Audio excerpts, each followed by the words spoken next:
everyone, just a quick video to show you how to start your second row.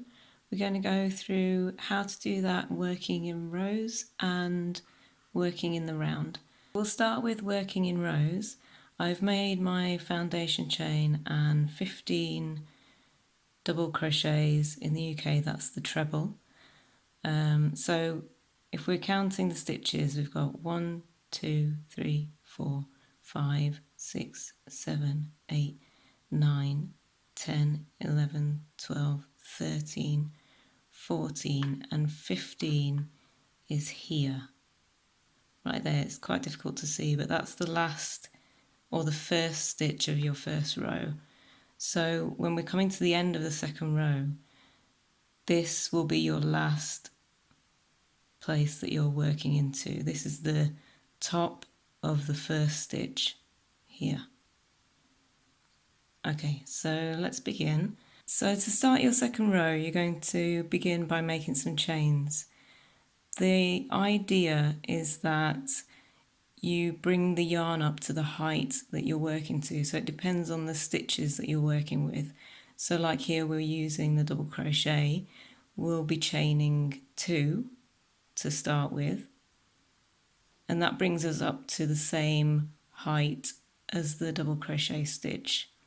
But it will say this in the pattern how many chains you need to make. So we start by chaining 2, turn your work, and then we'll work straight into this first stitch here. So if we're looking at it from the front, it's your last stitch. So we'll turn it around and begin working straight into this stitch here. So you want to make sure you're going under both the front and the back loop unless the pattern says otherwise. So we'll make our first stitch into here.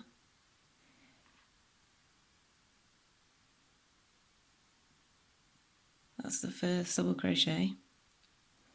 And then carry on like that until you get to the end. So we're nearly at the end, we've got 2 stitches left. So turning it over, we can see that we've got second to last stitch here and the last stitch there. So we'll continue making our double crochets and going into that last stitch here.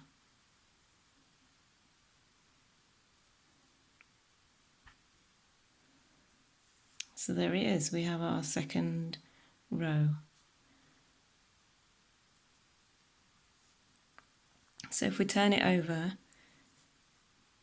we can see that we've got all 15 stitches, and at the end here this is our chain 2,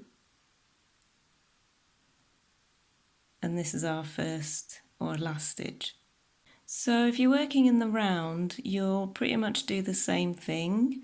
It's just a bit more difficult to see when the start and end is. So I've made a magic ring and I've done my first lot of stitches inside the ring, and I've joined the 2 sides of the ring together here.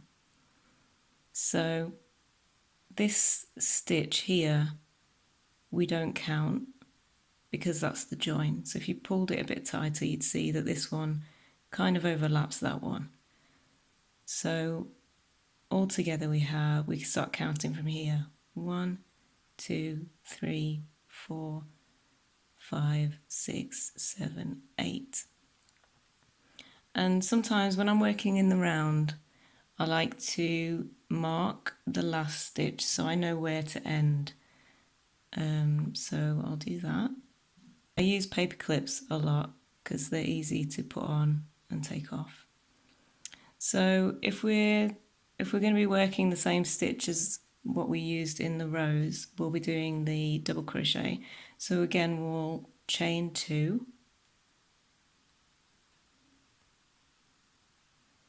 and then start your next stitch or your first stitch in this stitch here. So we'll miss the join like we said, and start here.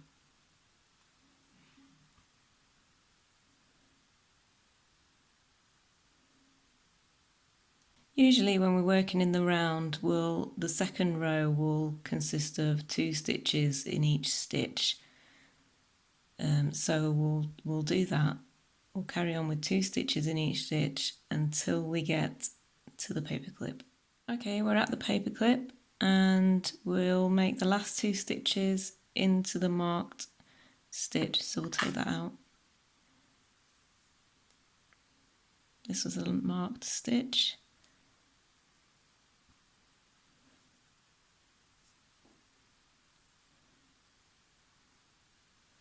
Okay, so that's the whole row. Now we just need to join the 2 together to make it a circle. So we'll join into the top, into this first stitch that we made. So we'll miss this chain 2 here and go into the top of the first stitch. So we'll slip stitch to join the 2 ends. So we had 8 stitches to begin with, so now we should have 16. Again, we don't count this join here. We start here. 1, 2, 3, 4, 5, 6, 7, 8, 9, 10, 11, 12, 13, 14, 15, 16. That's how to start your second row. If you've got any questions, just pop them in the comments and I'll try to answer them as best I can.